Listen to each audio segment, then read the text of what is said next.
Assalamualaikum warahmatullahi wabarakatuh. Perkenalkan nama saya Mana Nabila Putri dengan NPM 21082260231.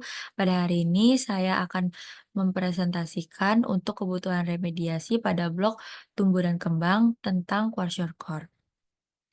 Nah, apa sih kwashiorkor itu? Jadi kwashiorkor itu adalah satu bentuk malnutrisi yang disebabkan oleh defisiensi protein yang berat. Dia juga bisa dengan karena konsumsi energi dan kalori tubuh yang tidak mencukupi kebutuhan. Nah, kwashiorkor atau biasa disebut juga busung lapar adalah salah satu bentuk sindroma dari gangguan yang dikenali sebagai malnutrisi energi protein atau MEP. Dengan beberapa karakteristik yang berupa edema dan kegagalan pertumbuhan, lalu juga bisa depigmentasi dan hiperkeratosis. Nah, apa sih etiologi dari kwashiorkor ini sendiri? Yang pertama itu ada pola makan. Jadi, kekurangan protein, eee, bisa menyebabkan kwashiorkor karena anak itu sangat butuh protein untuk tumbuh dan kembangnya. Yang kedua ada faktor sosial. Jadi, hidup di negara dengan tingkat kepadatan penduduk yang tinggi, keadaan sosial dan politik yang tidak stabil ataupun adanya pantangan untuk menggunakan makanan tertentu, itu juga bisa menyebabkan kwashiorkor. Yang ketiga tuh, ada faktor ekonomi. Jadi, penghasilan rendah yang tidak dapat memenuhi kebutuhan bisa berakibat juga pada keseimbangan nutrisi pada anak. Yang keempat, ada faktor infeksi. Nah, infeksi dalam, derajat apapun itu dapat memperburuk, keadaan gizi dari, seorang anak. Selanjutnya ada faktor resiko. Apa aja sih faktor resiko dari kwashiorkor? Yang pertama itu ada, kemiskinan, lalu ada tinggal di lingkungan yang bersanitasi buruk, lalu ada penyakit yang berkepanjangan atau penyakit kronis. Yang keempat itu ada pengetahuan yang kurang mengenai makanan yang bergizi. Yang kelima itu ada diet yang terlalu ketat. Yang keenam itu ada penelantaran pada anak. Nah, selanjutnya, apa-apa aja sih manifestasi klinis pada kwashiorkor? Yang pertama itu ada edema Bidding Verifer, mmm, yang kedua itu ada atrofi otot, yang ketiga ada distensi perut, yang keempat itu wajah bulat atau bisa juga disebut moon face, karena adanya, edem tadi.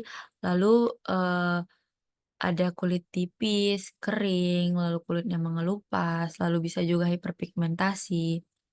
Lalu, anak pada kwashiorkor itu rambutnya kering, seperti atau biasa kita sebutnya itu rambut jagung. Yang ketujuh itu ada hepatomegali.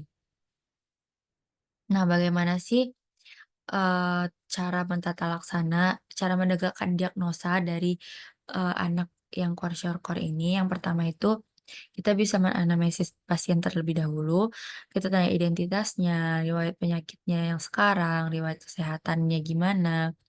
Juga kita, bisa tanya riwayat penyakit terdahulu, riwayat penyakit keluarga, biasanya itu seperti asma, TBC, penyakit jantung, dan juga bisa DM. Lalu, kita juga bisa menanyakan pola-pola, fungsi kesehatan seperti pola nutrisi, pola istirahatnya. Lalu kita bisa melakukan pemeriksaan fisik, biasanya kesadaran itu kompos mentis lemah, juga bisa rewel, kebersihannya yang kurang, berat badannya, tinggi badannya kurang, nadinya itu meningkat, suhunya dan pernapasannya. Lalu kita bisa cek kepalanya, lingkar kepalanya biasanya, kurang, lalu bisa dari warna rambutnya. Lalu, dari mukanya kita bisa lihat sembab karena adanya edema, lalu dari toraksnya bisa kita lihat juga, dari abdomennya, dari ekstremitas atasnya, bisa kita ukur lingkar lengan atasnya, lalu ekstremitas bawah juga biasanya ada edem, lalu pada kulit juga bisa dilihat keadaan turgornya, terus adakah dermatosis pada kulitnya. Selanjutnya, eee bagaimana cara kita menata laksananya? Yang pertama kita bisa melakukan diet, diet, makan dengan mengkonsumsi makanan, tinggi kalori dan tinggi protein, eee, ada manajemennya beberapa. Yang pertama itu ada manajemen satu, mmm, itu biasanya disebut fase stabilisasi. Yang kedua itu ada manajemen yang kedua, manajemen gizi yang kedua, itu namanya fase transisi. Biasanya itu kebutuhan proteinnya itu 2 sampai 3 gram per kilogram berat badan per hari. Nah, kalau misalnya pada manajemen gizi yang ketiga itu namanya fase rehabilitasi, biasanya proteinnya itu 4 sampai 6 gram per kilogram berat badan per hari. Nah, kita juga bisa menambahkan suplementasi vitamin seperti vitamin A, mineral. Nah, kalau misalnya dia edem, bisa dikurangin mineralnya. Kita juga bisa memberikan porsi kecil tapi sering. Nah, selanjutnya itu ada komplikasi, apa aja sih komplikasi dari kwashiorkor ini? Jadi yang pertama ada komplikasi jangka panjangnya, eee, bisa menyebabkan anak hipoglikemi, hipotermi, dehidrasi, gangguan fungsi vital, lalu gangguan keseimbangan elektrolit, bisa infeksi berat, lalu hambatan penyembuhan penyakit penyerta.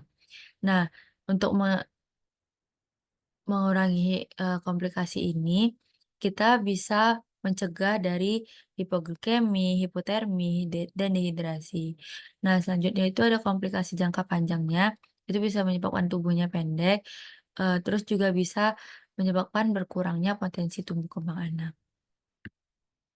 Nah, apa sih prognosis dari kwashiorkor ini? Pada kwashiorkor angka kematian menurun menurun seiring bertambahnya usia, timbulnya penyakit. Nah, anak-anak mungkin tidak tumbuh atau berkembang secara, eee, tidak normal dan mungkin tetap terhambat. Nah, komplikasi serius juga dapat terjadi jika pengobatan tidak dimulai pada awal perjalanan penyakit, termasuk syok, koma, dan cacat fisik dan mental permanen. Nah, kwashiorkor juga dapat mengancam nyawa jika tidak cepat ditangani. Baik, itu saja yang bisa saya sampaikan. Ini referensi yang saya gunakan. Apabila ada salah kata, saya mohon maaf. Lebih dan kurang saya mohon ampun kepada Allah Subhanahu wa Ta'ala. Terima kasih telah memberikan saya kesempatan untuk memperbaiki nilai saya. Semoga ke depannya saya bisa lebih baik lagi. Bil Billahi fisabilillah, fasabiqul khairat. Assalamualaikum warahmatullahi wabarakatuh.